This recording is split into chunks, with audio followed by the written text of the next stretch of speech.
Hello everyone, greetings of the day. Welcome back to the channel. आज का हमारा topic है meaning and definition of money. आज हम डिटेल में जानेंगे कि भाई मनी का मतलब क्या होता है और उसकी डेफिनेशन क्या होती है। देखिए, मनी एक बहुत वाइडर टर्म है जिसका एक छोटा सा पार्ट होता है करेंसी। करेंसी क्या है? करेंसी हर देश की अलग होती है। उस देश की गवर्नमेंट इशू करती है या सेंट्रल बैंक इशू करता है, जिसे हम लीगल टेंडर कहते हैं। और हर देश की करेंसी अलग होती है, तो वो उसी देश में प्रिवेल करती है, सर्कुलेट करती है, दूसरे देश में सर्कुलेट नहीं करती। हर देश की जो खुद की करेंसी होती है वो उस देश का मनी ऑफ अकाउंट होता है, ठीक है, जिसमें अकाउंटिंग की जाती है। तो जैसे इंडिया में हम रुपीज में अकाउंटिंग करते हैं, तो रुपीज में क्यों करते हैं? क्योंकि वो इस देश की करेंसी है जिसे इस देश की सरकार ने या सेंट्रल गवर्नमेंट ने as a legal tender issue किया है। लेकिन ये जो करेंसी है ये मनी का एक छोटा सा पार्ट है, क्योंकि money is anything which is generally accepted as a medium of exchange. Money कुछ भी हो सकता है जो जनरली एक्सेप्टेड है as a medium of exchange, ठीक है। आइए इसको और डिटेल में समझते हैं। सबसे पहले बात करेंगे मीनिंग ऑफ मनी की। सबसे पहले मीनिंग ऑफ मनी में कहा गया है कि ये जो वर्ड मनी है, ठीक है, ये एक लैटिन वर्ड मोनेटा से डिराइव किया गया है। और ये जो लैटिन वर्ड मोनेटा है ये एक्चुअली में सरनेम है रोमन गॉडेस ऑफ जूनो, जिनका रोम में मंदिर है। और उसी मंदिर के अंदर ये जो मनी टर्म है उसे कॉइंड किया गया था, उसे एक हिसाब से बनाया गया था, डिराइव किया गया था मोनेटा वर्ड से। आगे इन्होंने कहा कि जो ओरिजिन है मनी का, ये प्राचीन काल में कब शुरू हुआ, कैसे शुरू हुआ, इसकी एज सच कहीं पे भी कोई मतलब एग्जैक्ट इंफॉर्मेशन नहीं है। The origin of money is lost in antiquity. और जो प्रिमिटिव मैन थे, जो पुराने सिविलाइजेशन के लोग हुआ करते थे, वो भी किसी न किसी प्रकार के मनी का यूज किया करते थे, ठीक है। The type of money in every age depend on the nature of its livelihood.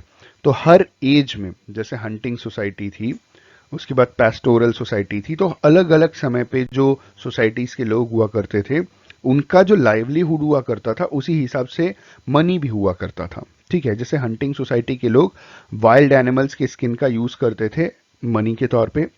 Pastoral society के लोग लाइफ स्टॉक का यूज करते थे। एग्रीकल्चरल सोसाइटी के लोग फूड ग्रेन्स का या फूड स्टफ का इस्तेमाल किया करते थे मनी के तौर पे।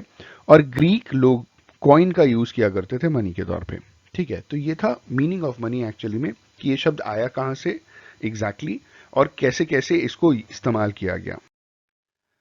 मीनिंग ऑफ मनी के बाद अब समझते हैं definition of money. Definition of money में सबसे पहले कहा जा रहा है कि बहुत सारे ऑथर्स या स्कॉलर्स ने अलग अलग डेफिनेशन दे रखी है। उन सबको समझने से पहले हम स्टूडेंट्स के इंटरेस्ट में एक सिंपल सी डेफिनेशन को चलिए समझते हैं, ताकि चीजें आपको और क्लियर हो जाएं।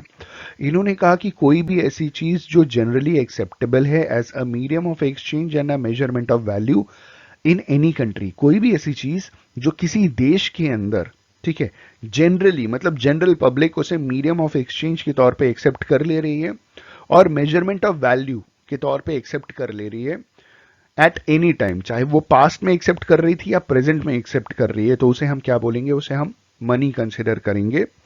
अभी के समय इन्होंने बोला कि prevailing as currency is called money. तो अभी के समय में मनी का मतलब अभी की करेंसी। और वीडियो के स्टार्टिंग में मैंने आपको क्या बताया था कि हर देश की खुद की करेंसी अलग होती है। इंडिया की करेंसी किसी दूसरे देश में नहीं चलेगी, या अमेरिका की करेंसी इंडिया के देश में नहीं चलेगी। क्या ऐसा होता है कि आप यूनिवर्सिटी बस से जाते हैं या टैक्सी से जाते हैं तो आप डॉलर में पेमेंट करते हैं? नहीं करते ना आप। या इंडिया के बाहर इंडिया की करेंसी ले जाना, सर्कुलेट करना इलीगल है, ठीक है। तो हर देश की जो खुद की करेंसी होती है वो उस देश का एक हिसाब से मनी कहलाता है। तो हम मनी तो हमने रिप्लेस ऑलरेडी कर रखा है ना। Currency is a legal tender, हर देश का खुद का अलग होता है। जैसे यूएस का यूएस डॉलर हो गया, इंडिया का इंडियन रुपीज हो गया, जो उस देश की सेंट्रल बैंक या गवर्नमेंट इशू कर रहा है एज अ लीगल टेंडर। या इसे हम मनी ऑफ अकाउंट भी बोलते हैं, जिसमें अकाउंटिंग करते हैं।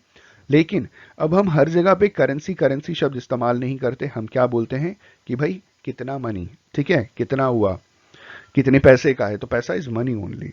आप समझ रहे हैं? तो कोई भी ऐसी चीज जिसे किसी भी देश के अंदर as a medium of exchange. अब एक चीज और समझ लीजिएगा कि जो करेंसी है, ठीक है, वो हर देश की अपनी होती है। तो मनी क्या हुआ? तो भाई मनी गोल्ड हो गया जो पूरे दुनिया में प्रिवेल कर रहा है। सिल्वर हो गया जो पूरी दुनिया में जनरली एक्सेप्टेबल है, मेजरमेंट ऑफ वैल्यू है, ठीक है। आप किसी को गोल्ड दीजिएगा या कोई भी आपको अगर गोल्ड दे तो आप मना कर दीजिएगा क्या? भाई आप तो कहिएगा थोड़ा और दे दीजिए हमको, ये तो थोड़ा कम है, समझ रहे हैं। तो गोल्ड और सिल्वर, क्योंकि आपको मालूम है इसकी वैल्यू समय के हिसाब से बढ़ेगी और ये जनरली एक्सेप्टेबल है और इसकी मेजरमेंट ऑफ वैल्यू है, इसे आप तौल करके इसका वेट करके इसका वैल्यूएशन कर सकते हैं। तो गोल्ड और सिल्वर एक हिसाब से आप समझ लीजिए कि ये मनी कहलाता है, और इसका मनी का एक छोटा सा पार्ट करेंसी है जो हर देश का अपना अलग होता है।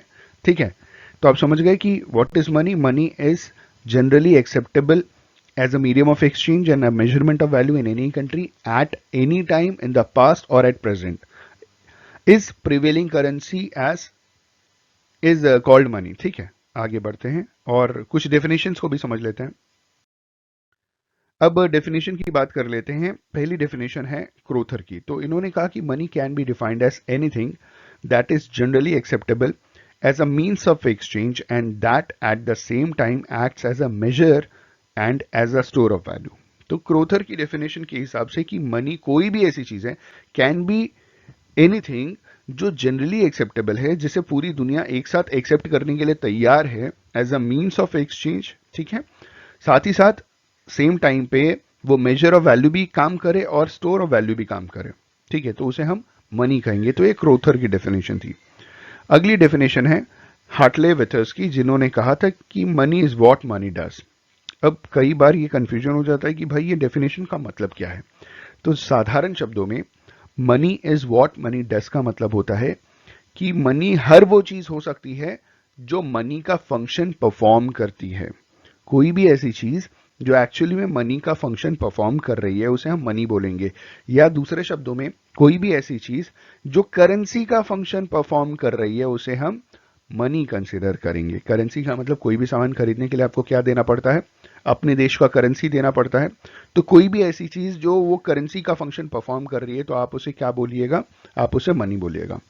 तो दोस्तों ये था meaning and definition of money. दोस्तों आई होप एंड बिलीव कि आपको थोड़ा और क्लियर हो गया होगा कि भाई मनी का मतलब क्या होता है और उसकी डेफिनेशन क्या होती है। अगले लेक्चर्स में हम डेफिनेशंस अलग अलग ऑथर्स के उसको भी कवर करेंगे। ठीक है, on this note thank you so much for watching this video. Have a good day and all the best for your examinations.